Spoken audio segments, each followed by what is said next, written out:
Good morning everyone. Myself Madhav. Today we will study about centrifugal pumps. Centrifugal pump. Now, what are pumps? So pump is a hydraulic machine which converts the mechanical energy into hydraulic energy. So pumps are those hydraulic machines which converts hydraulic machine which converts mechanical energy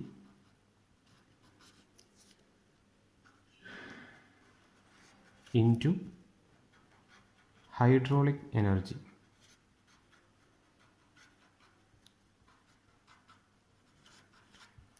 And this hydraulic energy is in the form of pressure energy.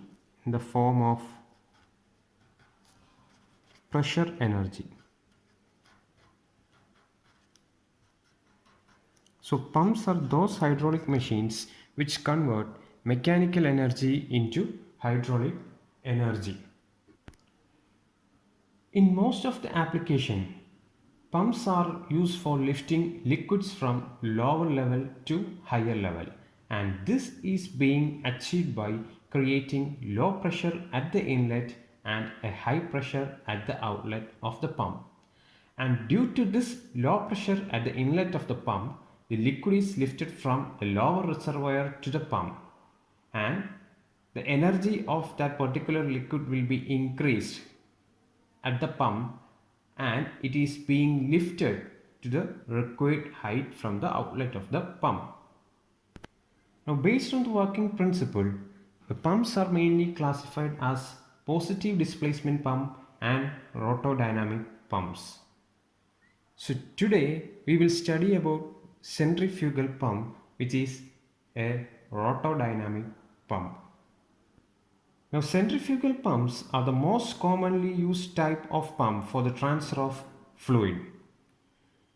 A centrifugal pump can be defined as a hydraulic machine which converts mechanical energy into pressure energy by means of centrifugal force acting on the fluid. So, centrifugal pump can be defined as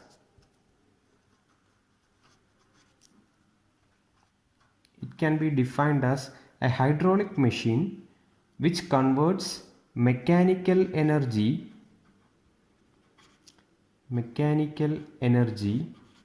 into pressure energy. Mechanical energy into pressure energy by means of centrifugal force acting on the fluid. By means of centrifugal force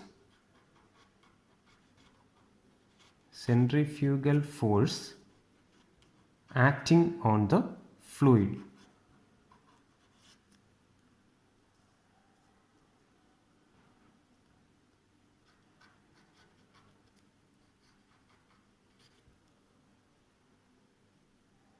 So this is the centrifugal pump. Now the principle of centrifugal pump. The centrifugal pump works on the principle of forced vortex flow, which means that when a certain mass of liquid is rotated by an external torque, the rise in pressure head of the rotating liquid takes place, and this rise in pressure head at any point of the rotating liquid is proportional to the square of tangential velocity of the liquid at that point. So the principle of centrifugal pump is forced vortex flow. Forced vortex flow. force vertex flow, which means that when a certain mass of liquid is rotated by an external torque, the rise in pressure head of the rotating liquid takes place. And this rise in pressure head at any point of the rotating liquid is proportional to the square of tangential velocity of the liquid at that point. So next we will look at the main parts of a centrifugal pump. Parts of a centrifugal pump.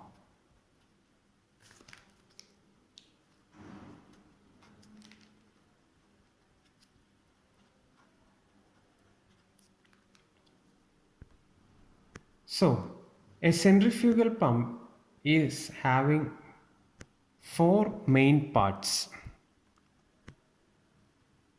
First one is a suction pipe. Suction pipe with foot valve and a strainer. Second one is an impeller. Third one is a casing. And the fourth one is delivery pipe.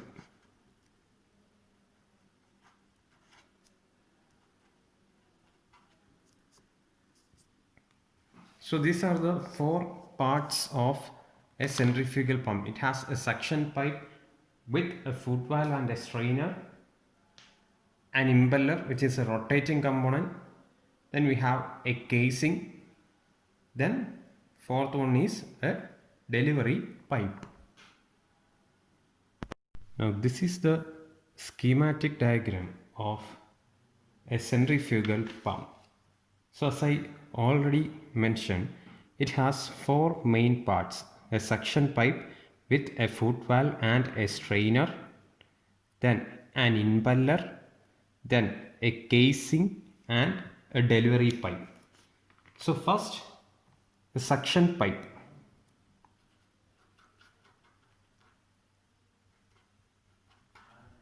Suction pipe.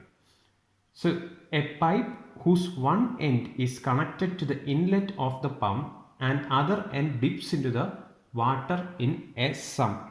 So sump is the water reservoir. So one end of the suction pipe is connected to the sump and the other end is connected to the inlet of the pump.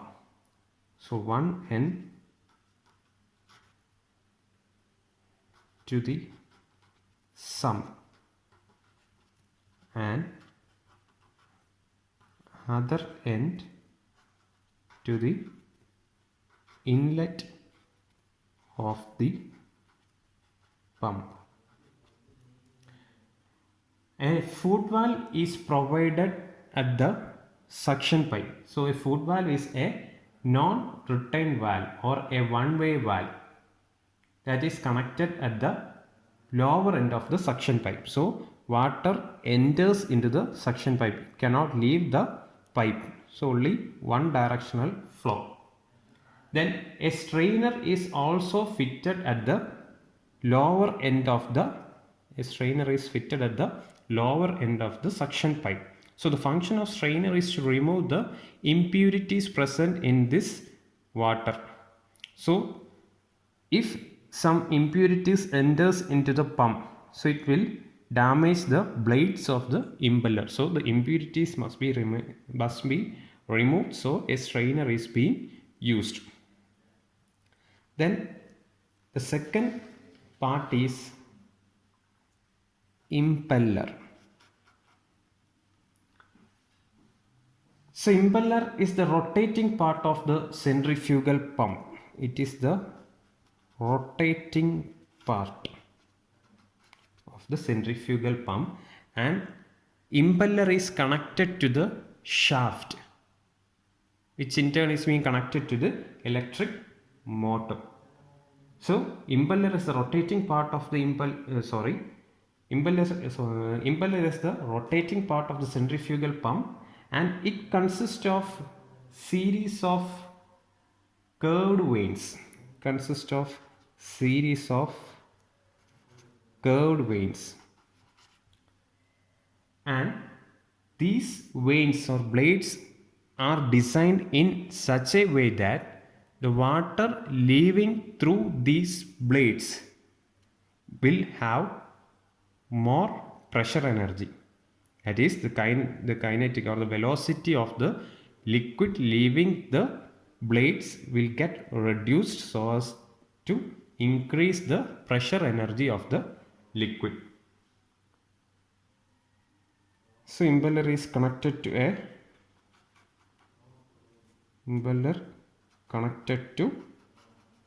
shaft.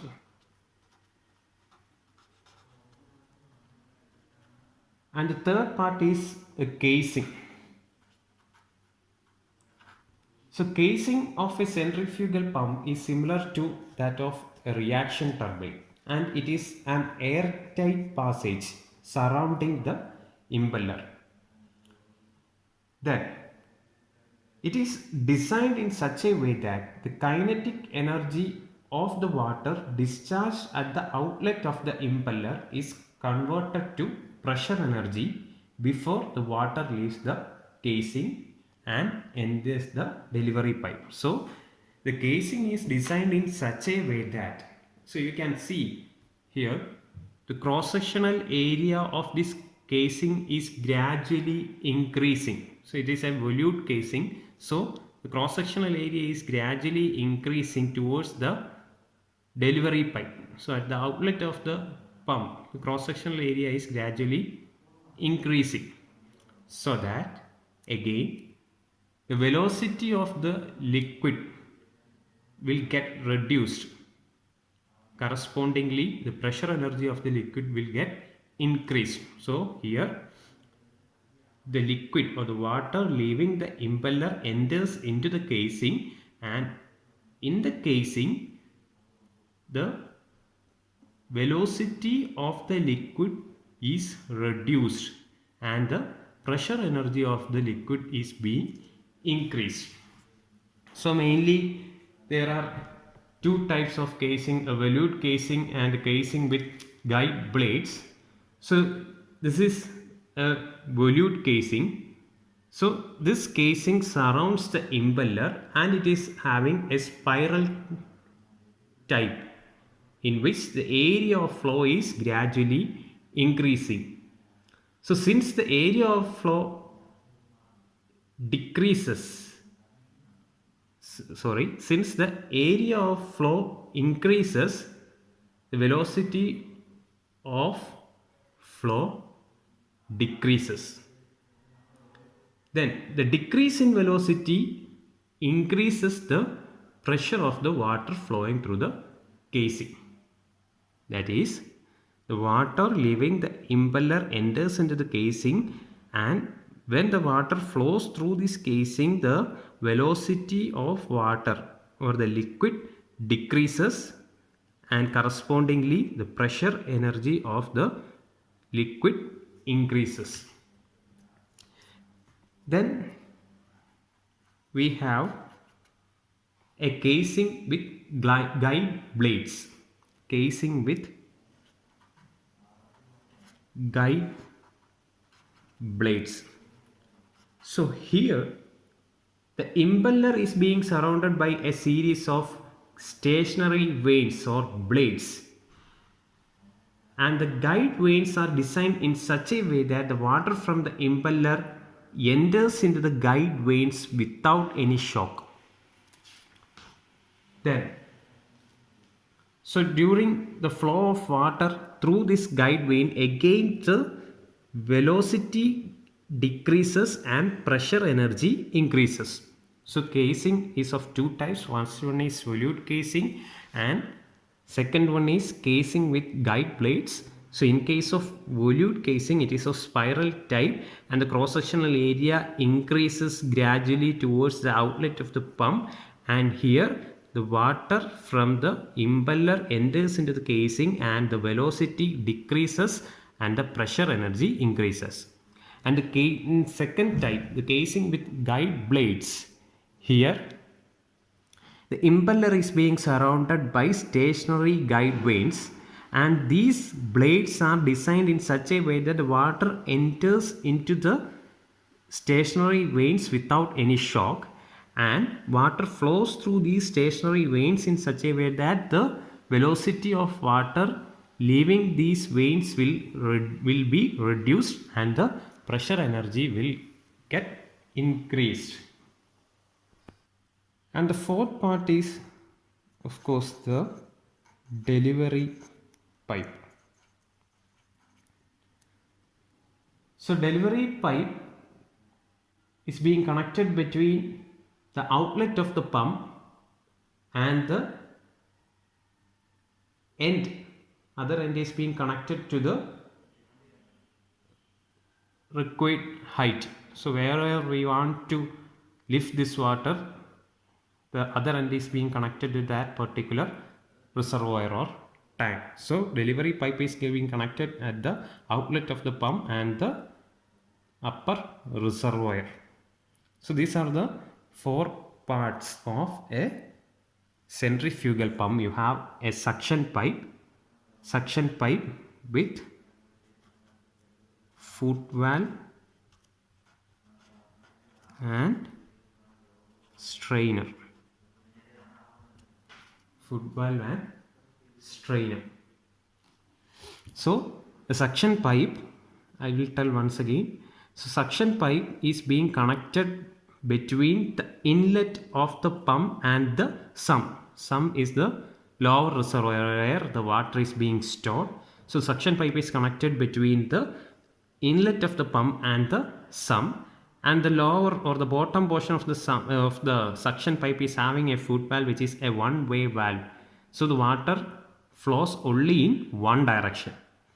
And again, the lower portion or the bottom portion of the suction pipe is having a strainer which helps to remove the impurities present in the water so that the blades of the impeller will not get damaged. So this is the first part, and the second one is impeller. So it is the rotating component and it is a disc type, and you can see that there are blades, curved blades are attached on the impeller. So water from the sump enters into the impeller through the suction pipe, and the impeller is being connected to a shaft of the electric motor. So this impeller is rotating. So water from the sump enters into the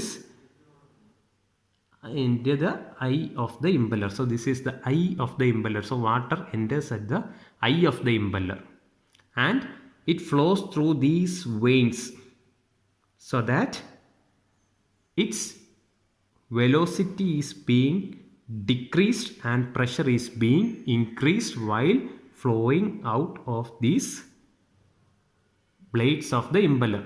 That is, the blades are having increasing cross-sectional area. So when water flows through these blades, the velocity of water gets decreased and pressure gets increased. So this is the second part, the impeller.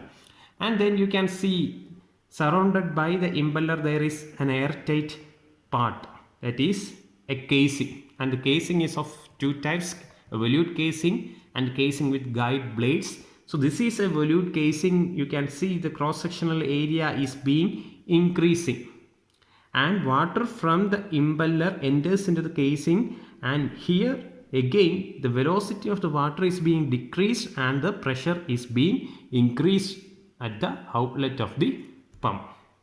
And the second type of casing is the casing with guide blades.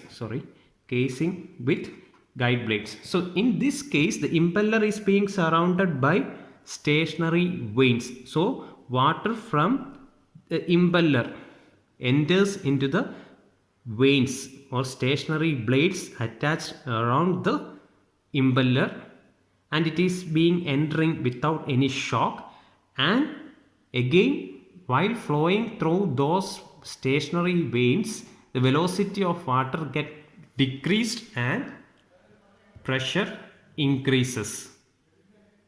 at the outlet of the pump. So from there it again enters into the casing, and again the velocity decreases and pressure increases. And the fourth one is a delivery pipe. So a delivery pipe is being connected between the outlet of the pump and the upper reservoir. So where we have to lift this water. So the water is being lifted from the lower reservoir to the upper reservoir. So these are the main parts of a centrifugal pump. So next, working of centrifugal pump.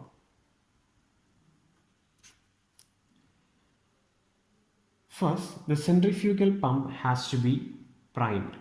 So priming of a centrifugal pump is defined as the operation in which the suction pipe, the casing and the delivery pipe up to the delivery valve is completely filled up from outside source with the liquid to be pumped before starting the pump. So this is priming.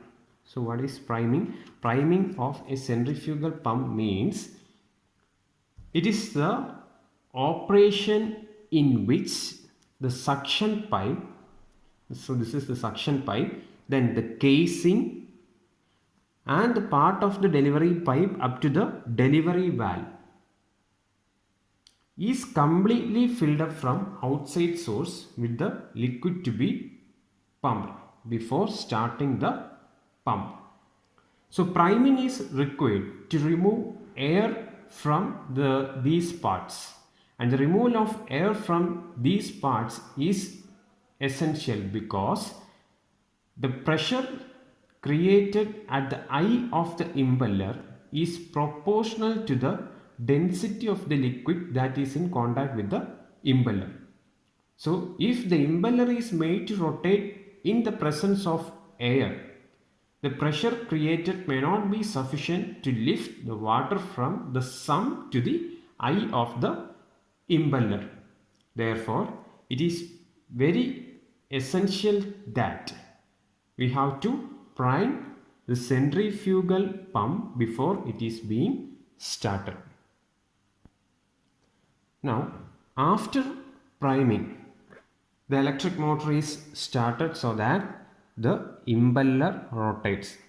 As a result, a low pressure region or a vacuum pressure is being generated at the eye of the impeller. Vacuum pressure is being generated at the eye of the impeller. So due to this pressure difference, the water which is being stored in the low pressure reservoir, that is in the sump, is being lifted to the lifted to the eye of the impeller. So due to the pressure difference at the sump and the impeller, the water is being lifted from the sump to the eye of the impeller, where the impeller is being rotating. So water enters into the impeller through the suction pipe, and on the impeller the water passes through the blades, the curved blades, so that the blades are assigned in such a way that its cross-sectional area is being increasing. So the velocity of this water will be reduced and the pressure is being increased. And due to the outward radial flow, the centrifugal head is being increased, so as there will be variation in the static pressure.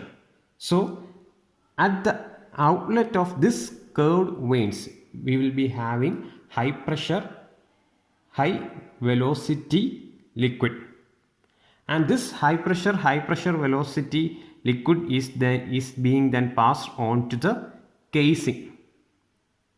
So the function of casing is to reduce the velocity and increase the pressure. So the casing is designed in such a way that the cross-sectional area is being increasing towards the delivery.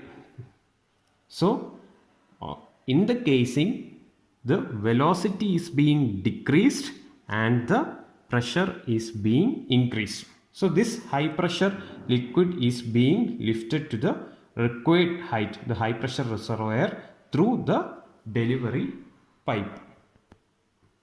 So this is the working of a centrifugal pump. First we have to prime, then due to the pressure difference, that is when the motor is on, the impeller rotates, and here as we said earlier, the principle is forced vortex flow.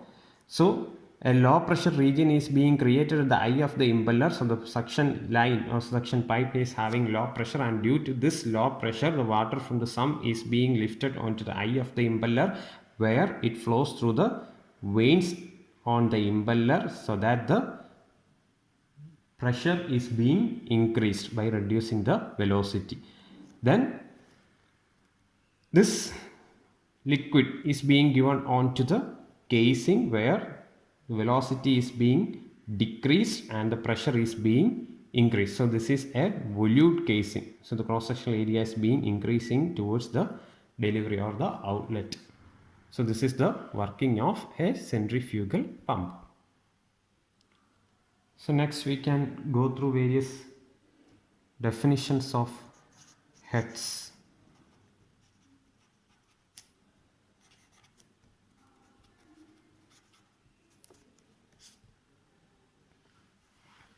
So before that, let me draw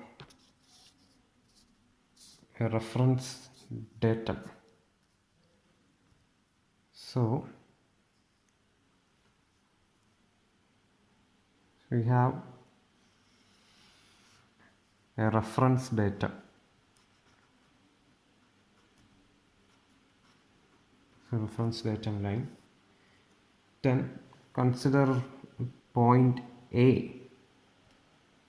So point A is on the lower reservoir. So the top surface of water on the lower reservoir is being marked by point A. Similarly, point B is the top surface of water on the upper reservoir. Then here consider point C, then pressure gauge point D, point E, and here point F. Now I am drawing this lines.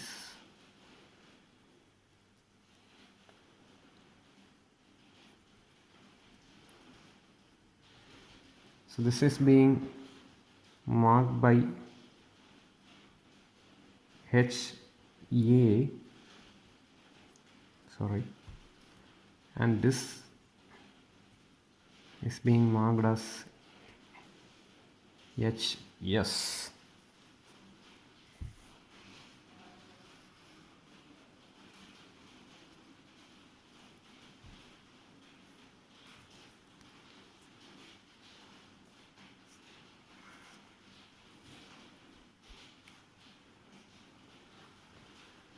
So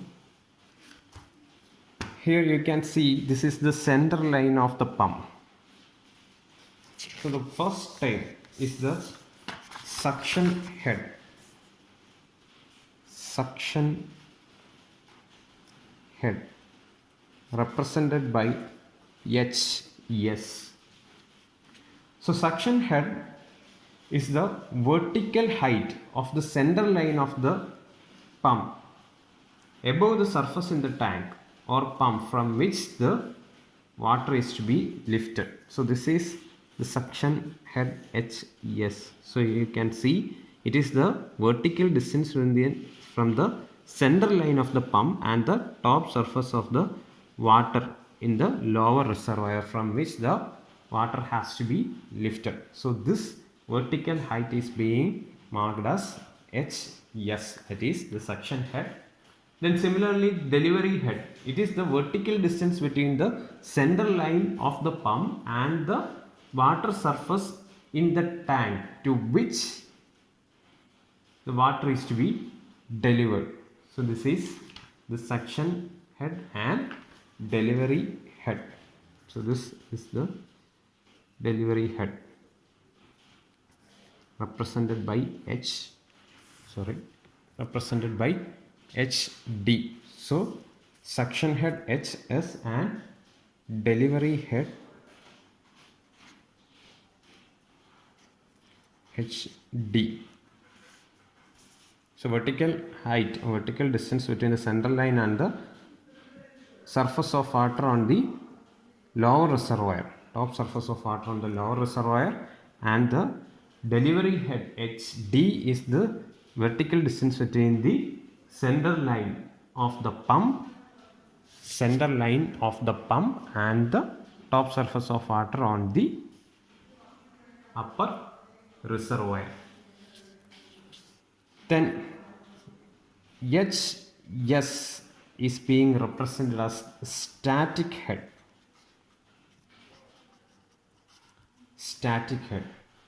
So before that, so you look at these terms, capital HA and HS.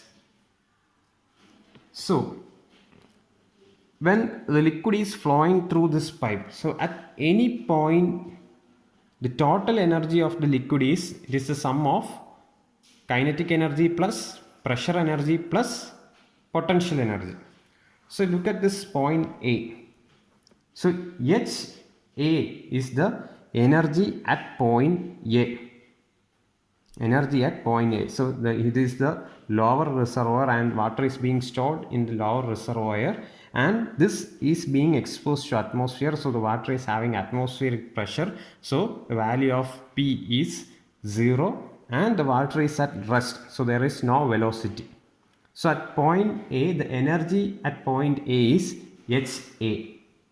And similarly, the total energy at point B, which is on the upper reservoir, is HS. So difference in total energy at upper reservoir and lower reservoir is the static head HS. So difference in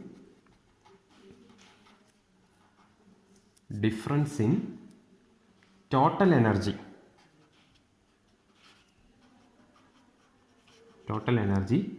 at upper reservoir and lower reservoir. So difference in total energy at upper reservoir and lower reservoir, or you can see HS is again HS plus HD. It is suction head plus delivery head. So this is the static head. Now let capital H1 be the total head at inlet of the pump. Total head at inlet to the pump, which is equal to, so what will be the equation? It is equal to H1, total head at inlet to the pump. So here you can see two gauges. So this is the first one and this is the second one, two pressure gauges. So H1 is the total head at inlet to the pump, that is P1 by rho g plus V1 square by 2g plus Z1. Then H2 be the total head at outlet from the pump.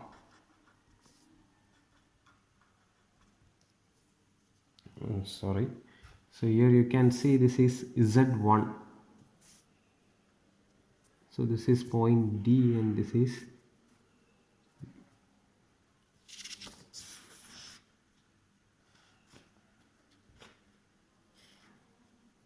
Z1, potential head, and this is, so here you can see the other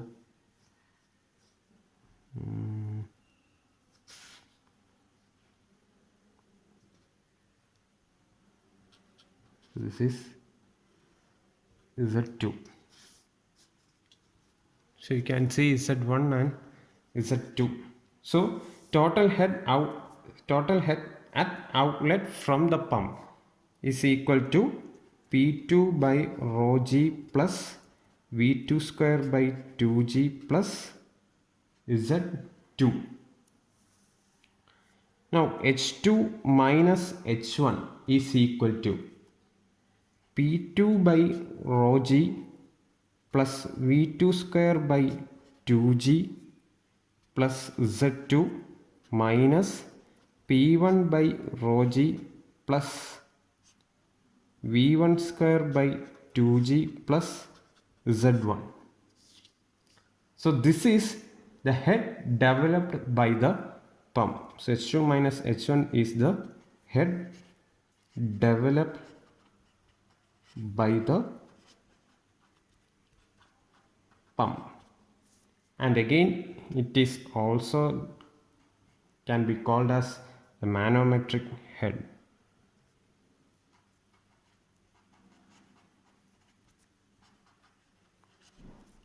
Manometric head. So this equation can again be rewritten as H2 minus H1 is equal to P2 by rho G minus P1 by rho G. So since the diameter of the suction pipe and delivery pipe will not vary too much, the velocity will be almost same. So it can be neglected. Again, the value of Z is very low compared to the other times. So it can be neglected. So we can write H2 minus H1 is equal to P2 by rho G minus P1 by rho G. So I will explain once again. So we can look into this figure. So here we have suction head, which is the distance, so vertical height between the center line and the surface of water on the lower reservoir, that is suction head HS. Then the delivery head HD, it is the vertical height, vertical distance between the center line and the top surface of water on the lower reservoir to which the water is to be delivered. Then static head. So static head, you can see here we have a reference datum line. Then I am considering a point A on the lower reservoir. So point A is at the top surface of the lower reservoir. Correspondingly, I am considering point C on the same level in the suction pipe. Then point D at the inlet of the pump, point E at the outlet of the pump, point F corresponding to the top surface of water in the lower reservoir, and point B is the point where point at the upper reservoir. So now considering energy at point A, we have this being represented as HA is the energy at point A, and energy at point B is the sum of HS and HA. So this is HS and HA. So at point B the energy is HS plus HA. Now you can see static head HS. So what is the static head HS is the, so this is the HS. So it is the difference in total energy at the upper reservoir and the total energy at lower reservoir. So that is HS, or you can see HS is equal to HS plus HD. Then H1 is the total head at inlet to the pump. So at inlet to the pump we have two gauges, 1 and 2. So from these two pressure gauges, total head at inlet to the pump is P1 by rho G plus V1 square by 2G plus Z1, and total head at outlet from the pump is P2 by rho G plus V2 square by 2G plus Z2, Now H2 minus H1 is equal to P2 by rho g plus V2 square by 2g plus Z2 minus P1 by rho g plus V1 square by 2g plus Z1. That is the head developed by the pump. So it is also called the manometric head. So hope it is clear to all. So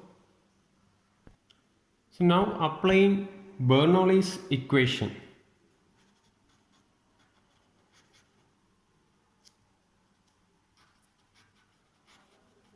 Applying Bernoulli's equation at point A and point D.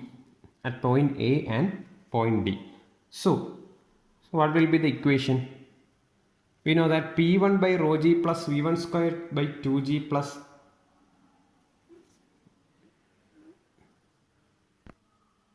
HA will be the equation at point 1, and at point D equation will be P1 by rho g plus V1 square by 2g plus Z1, then plus losses. So we will write the equation. So at point A, what is the kinetic energy? So first we will write the pressure energy. What will be the pressure energy? So it is atmospheric pressure, so we will be taking it as 0. So since it is being stored at atmospheric pressure, the pressure will be 0. So 0 plus P by rho g will be 0. Then V square by 2g. So since it is being at rest, we will consider velocity as 0. So 0 plus, then we have the potential head. So what will be the potential energy at point A? It is HA. So 0 plus HA is equal to at point 1. So here we have at D we have a gauge. So at point 1 we know that P1 by rho g plus V1 square by 2g plus Z1 plus H in plus HF1, that is the losses. So these are the losses due to frictional loss and due to the inlet we have some losses. So these are the two losses. Then again applying Bernoulli's equation at point B and at point E. So applying Bernoulli's equation at point E and point B. So at point E we know that P2 by rho g plus V2 square by 2g plus Z2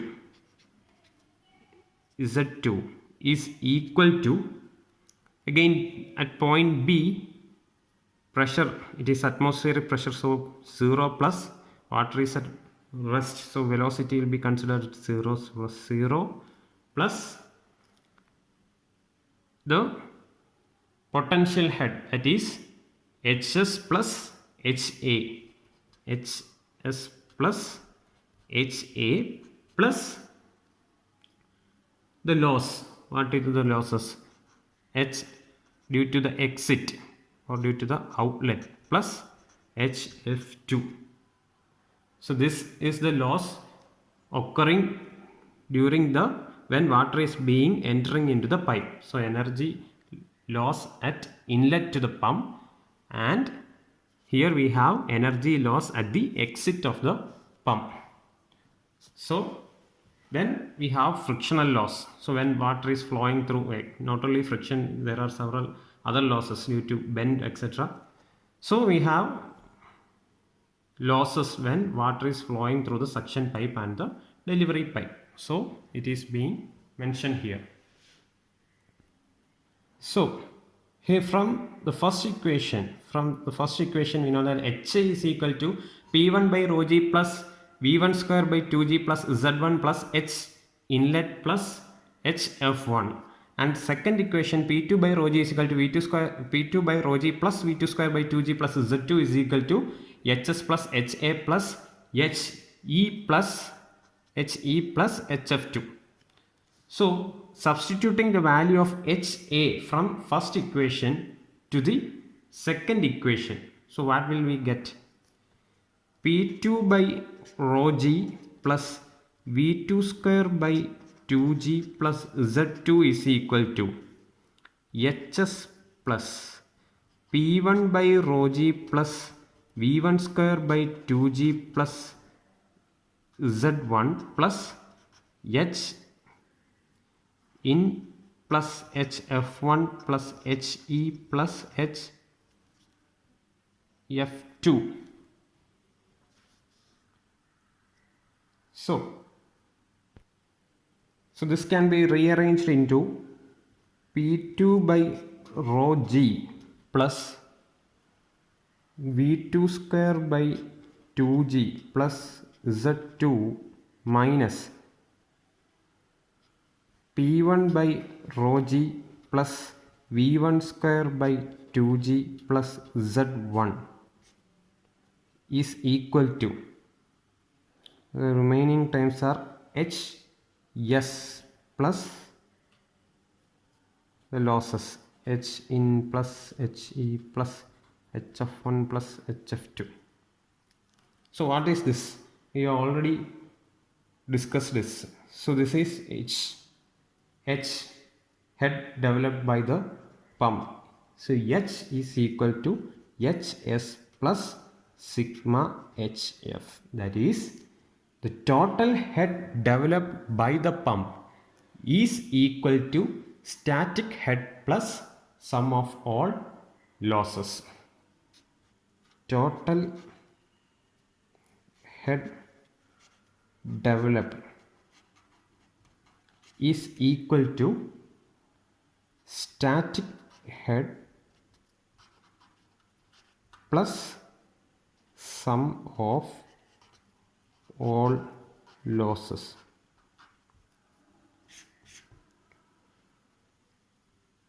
So total head developed by the pump is equal to static head plus sum of all losses.